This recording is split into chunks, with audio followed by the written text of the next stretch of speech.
Wait, no. During your main phase, if this card is in your graveyard, you can target one Xyz monster on the field, detach one material from it, and if you do add it to the hand, we don't even need to summon Kid. Okay, big dog. Foxy actually wants to share us a Masters game. This is going to be a crazy, insane Master Duel game. She's hyping it up. She's saying this is the best you'll ever see from a Springans player. Now, what exactly are Springans, guys? Springans are a deck that are built on being able to attach themselves to Xyz monsters, Springans Xyz monsters, and give you additional effects. They're part of the branded lore, so they work fairly well with Therion cards and can make some really solid boards, as well as they work with the Albaz lore cards as well. So, in this particular hand, Foxy's going to get Ash Blossom, she's going to get Springans Rocky, Springans Sargus, Regulus, and Springans Watch. Now, I'm not 1000% fluent on what these cards do exactly, but we'll learn as we go. She's going to be going second with only Ash Blossom in our hand, and this is a Masters game. Our opponent's going to go Rhinoheart, we're going to Ash, hopefully they pass. I have no problem with ashing the Rhinoheart, because ashing Kit Kalos doesn't get us anywhere. They'll then go Medora, send Kelbeck. Oh no, they're playing, and they got a Tearlament to Graveyard with King of the Swamp. Holy, we milled double Maxi and the Bestial Magnum. Oh, that's just not good for us. They're up good, we're down bad. They'll go Scream and Shiren's effect here. They'll add Suyik from the deck to the hand. Then they'll fusion summon with both the Shiren and the Sea Mare here. They're going to make the Kit Kalos anyways, so this is down bad. Kit Kalos will allow them to get the Tearlaments Merly, and now they're going to mill for 8. I'm actually really happy that Tearlament isn't as a dominant force as it was. There's a lot more deck diversity. So we'll send the top 8 cards from the deck to the graveyard. We just so happen to send a Havness, which allows us to fuse. And now with these two monsters, we're going to make the Tearlaments Rukalos. We'll then link summon with Rhinoheart and our Merly, which is kind of ridiculous. We're going to make the Sprite Elf here. Set one card face down. Summon the Diviner. Oh, are they playing it? There's one huge mistake that I think happens here, but I hope they're playing it, because this, I think, is the best way to play Tearlaments. I hope that they're playing it. They're going to send Agido to make us send 5 more. We're going to get Spriggan's Brothers. Hold on. They're going to negate it, so I don't think I need to read it. We're just going to look over it right now. Okay. Rukalos negates Brothers. Oh, they don't play it. And they did Goofy Goober. So, the reason why they Goofy Goober, I personally think the strongest Tearlament board is Sprite Elf, Baron de Fleur, Rukalos. Now, the Sprite Elf needs to point to the Rukalos and the Baron de Fleur. They prevent it from targeting. That's huge. Also, Baron de Fleur, the Sprite deck has literally no negations. It has no interruptions. I've always championed as Baron de Fleur being a better going second card, but I make a different opinion for this particular strategy, because the way you get into your Baron de Fleur is by sending Herald, or by summoning Herald to send an interruption like Medora to the graveyard, which can shuffle back into Baron, which, if it gets destroyed, which allows you for so much versatility, allows you to summon monsters from your graveyard since you're sending so much.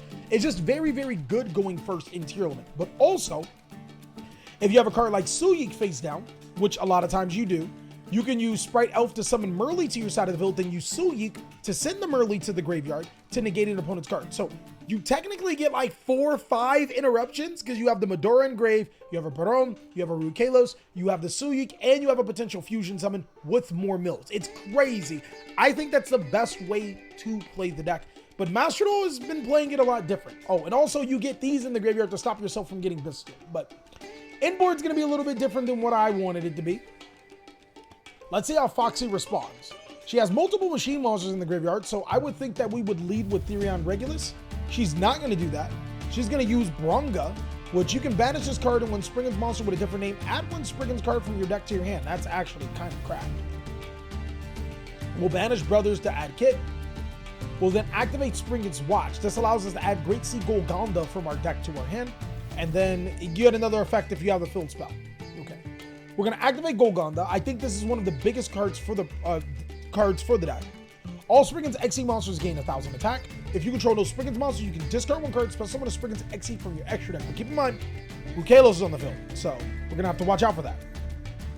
We're gonna activate Therion King Regulus, which is the card that I genuinely think we should have let off with, but it is what it is. Our opponent is forced to negate it regardless.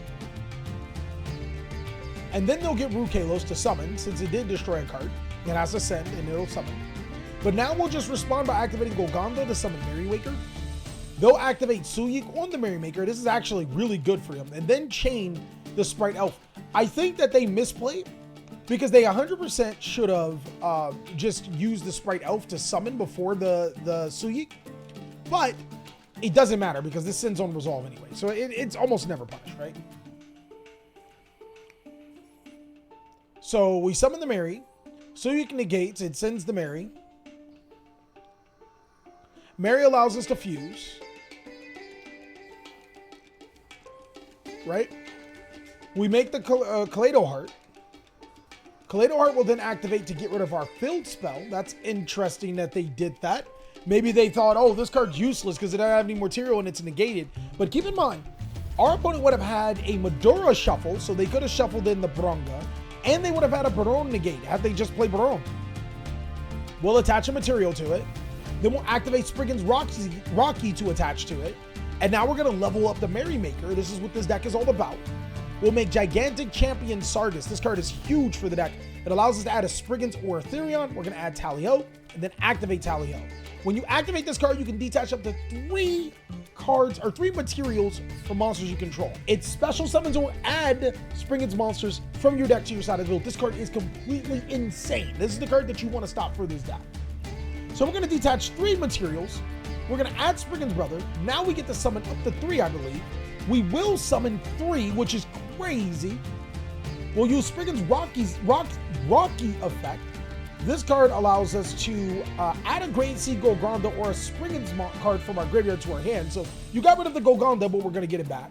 And since materials were detached, Sargus will activate to destroy or return a card on the field to the hand or graveyard, respectively. So Sargus will now destroy the Rukalos. That card's already used its effect to summon, so we're good. We return the Merrymaker. Oh, we don't even get the Golgonda. We return the Merrymaker. And then we're going to make another deadly card, an Explorer. This card is completely cracked. I think this is one of the better cards in the TCG and in Master Duel that just doesn't get enough recognition. But that's just simply because there's not a lot of great rank 8 decks. You Blue Eyes players, this is no slight to you. We'll activate Spriggan's Brother, attaching to our Explorer. And now we're going to use our Spriggan's Kit and our Rocky for an Abyss Dweller, which is huge. Explorer activates his effect, targeting. Then we'll chain link to Dweller. His effects won't be activated here. Explorer not only destroys the Kaleido Heart, it destroys cards in adjacent zones, which allows us to get rid of 2 cards. And then we get to break the board and inflict a ton of damage. Our opponent is actually down bad from that entire exchange. So we'll activate Abyss Dweller again, completely preventing them from activating their monster effects. They'll normal summon Fairy Tale Snow, targeting our Explorer. We'll use Explorer's effect, which allows us to banish it until the end phase. They'll attack over the Abyss Dweller, and I think that they're down bad here. I think they just pass. Now keep in mind, there's 20 cards in their graveyard. Effect Veiler or Fairy Tale Snow is still up good. We're gonna activate Spriggan's Watch to get Great Sea Golgonda. We're then going to use Golgonda. We'll activate Bronga, banishing to be able to add Rocky from our deck to our hand. And then Sargus will attempt to attach. They're going to activate the effect of Medora to shuffle. I think they're figuring out what these Spriggan's cards do. I am too. They're kind of figuring out some of the sauce, right? Rocky will attach to our Explorer, which means this card infinitely can do things, potentially. But we'll turn that into another Gigantic Champion Sargus. Oh, that's another search. Holy, we're going to get Spriggan's Kit. Is there a Tally-Ho? Wait, no. During your main phase, if this card is in your graveyard, you can target 1 XC monster on the field, detach 1 material from it, and if you do add it to the hand, we don't even need to summon Kit. We'll detach the Explorer to add the Tally-Ho. Sargus, an XC was detached, so we get the Destroy. We'll then go Golgonda to summon Merrymaker. Merrymaker will send Brothers. Brothers will allow us to special summon X-Blower. Oh man, this is Big Cook. Then attaches itself to the X-Blower. He has to use Fairy Tail Snow to defend himself. He has to. He doesn't have a choice. So they're going to summon Fairy Tail Snow to flip our Sargus face down. That's fine. We attack over it. We then attempt to attack for game, but they use Fairy Tail Snow again to summon it. I'm not sure if you do that. I actually think you take the 2,800 damage. Maybe it depends on the hand. It really depends on the hand. Like maybe you take the 2,800 damage and now you have 2 snow summons and you can use that to summon and hopefully break the blue. But let me know what you guys would have did. We'll then go X-Blower, destroy the Fairy Tail Snow, and pass our turn. With a Tally Ho face down. That's kind of still cracked. All right. So we'll normal summon Seamare here. We'll Ash Blossom it. And this is what I'm talking about. Hypothetically, if we play Baguska, we could have banished 7, summoned Fairy Tail Snow, made Baguska pass. You know, it's the best we can do at this point in time.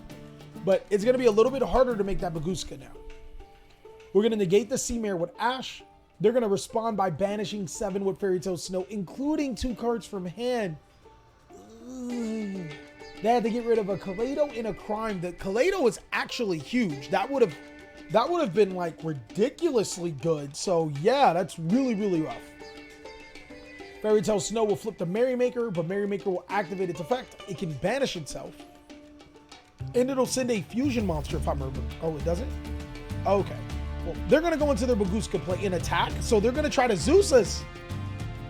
They take some damage and now they turn their Baguska into a Zeus. This is pretty good for them. Zeus gets summoned to the side of the field. It detaches 2 materials, wipes the whole board, but not before X-Blower activates its effect to banish itself. Talio then activates its effect to detach Rocky here. Holy. We add the Spriggan's Rocky from the deck to the hand. X-Blower banishes itself. Whole board gets wiped. We lose a lot less resources, but they gain 1 with Suyik to get happiness. So this is like a crazy Masters game, guy. This is literally one of the most ridiculous games I've saw. It's going to come down to the wire. All right. We're going to go Golgonda. Then we're going to use Rocky to attach to our X-Blower. That card's like a blowout card. We then attach to the X-Blower again. We then activate X-Blower to get rid of the Zeus. They're going to rely on this happiness to get them in the game. That's pretty much all there is. They send... What did they send? They send Rhinoheart, Mare, and Foolish Burial Goods. Unlucky. We summon the Rocky. Rocky get us kit. We go into battle phase. And this should be enough for game. Oh, wait. Hold on. Fairy Tail Snow. I keep forgetting about that card. Why does that card keep getting... Not enough for game just yet. In main phase 2. Go to end phase. It is up to our opponent to figure something out. I don't think they have any resources. They don't. It's game. Anyways, that was actually crazy. That was crazy. I had to give that one a 5 out of 5 Squamata game. You got to watch how good Sprigans are. But let's show you guys the deck profile so you can be better acclimated to how this deck plays. Okay, so this is the profile that Foxy is piloting into Masters. I want to say she's a goofball for running 2 copies of Max C. Just play 42 cards, mama. Just play 42 cards. Come on now. You already know the business. She's trolling. There's 3 Ash, 3 Rocky, 1 Pedor. I think that one's Pedor. 2 Brothers, 3 copies of Spriggan's kit, the Bestial package, which is just going to be 1 Magnamut and 1 Drury Swarm, 2 copies of the level 8. 2 copies of the other level 8. I don't know these. I need a little bit of help, guys. Brunga and Sargus. Okay. Only 1 Therion King Regulus, meaning that this deck it's a decent... It's pretty cheap. I mean, the expensive cards that you need pretty much in the main board are like just staples. Everything else it's a decent price. 1 Regulus, 3 Spriggan's Watch, 3 Gorgolda, 1 Therion Discoloseum, 2 copies of another Spriggan spell card I don't know. This one's Spriggan's Booty? Oh, come on. Yeah, of course she's going to call that. She's playing 2 copies of Spriggan's Booty, 1 copy of Final Battle of Golgonda, 2 Call by the Grave, 1 Nobleman or Crossout Designator, 2 copies of Branded and High Spirits, 2 Tally-Ho, 2 Imperm. You got to help me out here. And then the trap card that you probably never see, right? Final Battle of Golgonda. Okay, cool. Next is 2 copies of Sprine, 1 Dweller, 1 Dryden, 1 Baguska, 2 Merrymaker, 1 Titanic Galaxy, 1 of the Spriggan monster that's crazy. This is Spriggan's Blast, by the way. 1 of the crazy one that I can't think of its name right now. 2 Sargus, 1 Zeus, 1 IP, 1 Unicorn, and 1 Appaloosa. I gotta give that one again a 5 out of 5 Squamanas. That was actually a ridiculously solid game. And of course, if you guys want to send your game ins, you already know what to do. Follow the instructions down below in the comment section, as well as catch us on stream Monday through Friday at 11 a.m. Pacific Standard Time. Can't wait to see you there.